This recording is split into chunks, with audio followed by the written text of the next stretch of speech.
Bismillahirrahmanirrahim. Assalamualaikum warahmatullahi wabarakatuh. Alhamdulillah, alhamdulillahi rabbil alamin, wa bihi nasta'in ala umuri dunya waddin, wassalatu wassalamu ala asrafil anbiya wal mursalin Sayyidina Muhammadin wa ala alihi wa sahbihi ajma'in, amma ba'd. Jamaah sekalian rahimakumullah,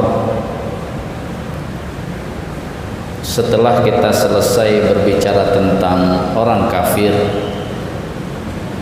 yang orang kafir itu masih ada potensi untuk beriman, walaupun orang kafir yang kemarin menolak kebenaran padahal dia sudah tahu itu benar, kemudian menghalang-halangi orang lain untuk mendapatkan kebenaran, itu yang disebut khatamallahu ala qulubihim wa ala sam'ihim wa ala absarihim ghisawah wa lahum adzabun adzim. Selanjutnya kita diberi ayat 7, ayat 8 sampai nanti ayat 20. Kita berbicara tentang, menurut Ibnu Katsir ini adalah berbicara tentang munafik dengan keseluruhannya. Yang mencolok karena surat Al-Baqarah itu adalah al-istihlaf bimanhajillah, proses mengambil cara memimpin dengan manhaj Allah. Maka ayat-ayat ini contoh kepemimpinan dengan manhaj kemunafikan. Itu dari ayat 8 sampai ayat 19. Sebelum kita bicara ayatnya, karena ini dihubungkan dengan munafik, sebenarnya kata munafik itu dari bahasa Arab yang mirip-mirip dengan infak, karena masih satu akar kata. Cuman kata munafik diambil dari nafaqa, dipanjangkan. Kan kalau infak anfaqa yunfiku, kalau ini nafaqa yunafiku. Arti dari yang terkandung di dalam kata nafaqa yunafiku adalah menyembunyikan, berbohong, berpura-pura. Itu repotnya. Makanya dalam sejarah susah menemukan orang munafik yang bertobat. Karena bagaimana mau bertobat, mereka sudah tahu bahwa yang dilakukan tuh yang benar-benar cuman pura-pura saja, cuman berbohong. Dia menyembunyikan aslinya sebagai seorang munafik. Karena itu agar kita memahami, nanti di surat Ali Imran itu juga saat selesai perang Uhud, salah satu bagaimana memisahkan, ingin tahu mana orang munafik dan bukan munafik, salah satunya pada peristiwa perang Uhud. Cuman perang Uhud itu ada dua, ada yang tidak patuh terhadap komando yang akhirnya menimpa kekalahan yang pertama kali. Lalu orang-orang ini dimaafkan oleh Allah, kemudian bisa istirahat sejenak, sampai kemudian Rasulullah memerintahkan ketika orang-orang Quraisy sudah meninggalkan Uhud, lalu Rasulullah mengatakan yang kemarin ikut perang Uhud kejar musuh sampai ke Hamra al-Asad namanya. Maka orang-orang yang tadinya tidak patuh dan sudah bertobat dengan sekian luka-lukanya berangkat. Alladzina istajabu lillahi wa rasulihi min ba'di asabahumul qarhu, bahasanya juga itu setelah mereka menderita luka-luka, nggak ada yang beralasan aduh yang lain aja Rasul nih masih sakit nih kakinya, nggak ada, berangkat. Maka fanqalabu bi ni'matin minallah, akhirnya mereka mendapatkan nikmat dari Allah. Ternyata orang kafirnya tetap takut, mereka kabur secepat-cepatnya, akhirnya semua perbekalannya ditinggal. Maka orang yang ada di Madinah pas datang kaum muslimin bawa ghanimah bingung antara kalah dan menang. Tapi kalau standar perangnya pulang bawa ghanimah menang namanya. Ya, karena ditinggal dibawa semuanya ya perbekalan. Nah, karena itu di situ dibedakan antara yang tidak taat itu belum tentu munafik, tapi orang munafik pasti tidak taat. Jadi kalau ada orang diajak sholat masih susah, jangan bilang munafik. Ya mungkin dia tadi terkena penyakit yang nggak tahu, ya, keutamaannya nggak tahu, itu tidak. Tapi kalau sudah tahu keutamaannya sengaja nggak mau lah, main-mainkan dia, nah itu baru mulai ada penyakit kemunafikan.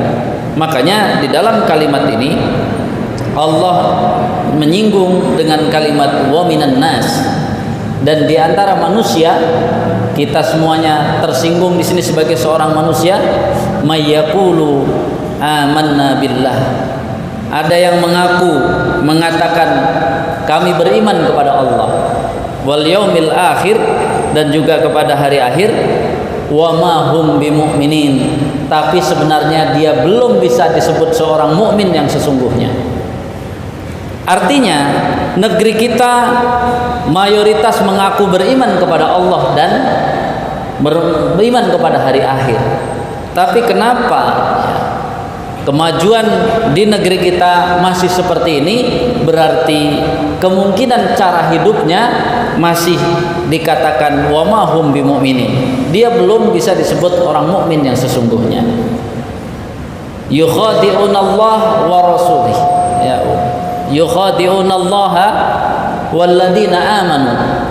Hidupnya dipenuhi untuk mencitrakan diri seolah-olah dia sangat taat dan patuh kepada Allah, biar kaum muslimin tahu mungkin segala sesuatu ya dilaksanakan dengan ketaatannya. Wa ma yakhda'una illa anfusahum, tetapi Allah mengatakan dia sedang menipu diri mereka sendiri.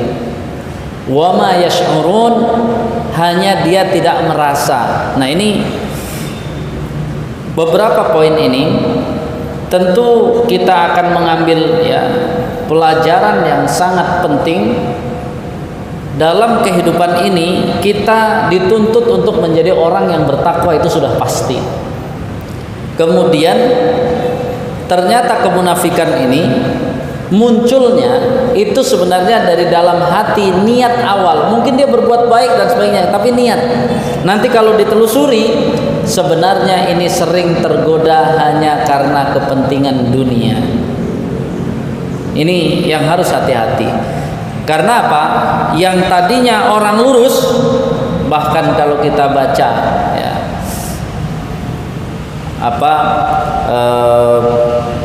novel sekuler ya, sekulerisme yang ditulis oleh Bang Adian itu kan ada yang dulunya sebenarnya dia coba-coba saja, dia nulis tentang jeleknya Islam dengan ya cara pandang dia yang salah, kemudian disebar di tulisan, akhirnya dapat uang dari Yahudi, dia susah dikit nulis dapat uang, akhirnya keterusan sampai waktu di dialognya kan apa, sampai sekarang mau berhenti ya kadang-kadang masih digoda, duit banyak, bayangkan. Nah, ini gambaran bahwa ada orang yang tadinya ya tidak ada masalah, hanya nyoba dia menulis Islam, keburukan Islam gitu ya, padahal Islam kan nggak buruk, orang Muslim yang buruk. Dia seolah-olah menyalahkan Islam, dia posting di mana banyak media yang menayangkan, dia jadi terkenal, dapat duit, akhirnya nggak bisa keluar dari situ. Nah, ini berapa banyak. Nah, di zaman kita sekarang hati-hati, kadang-kadang karena jabatan. Awalnya karena jabatan, jadi pejabat nih, padahal menurut Islam ini yang benar.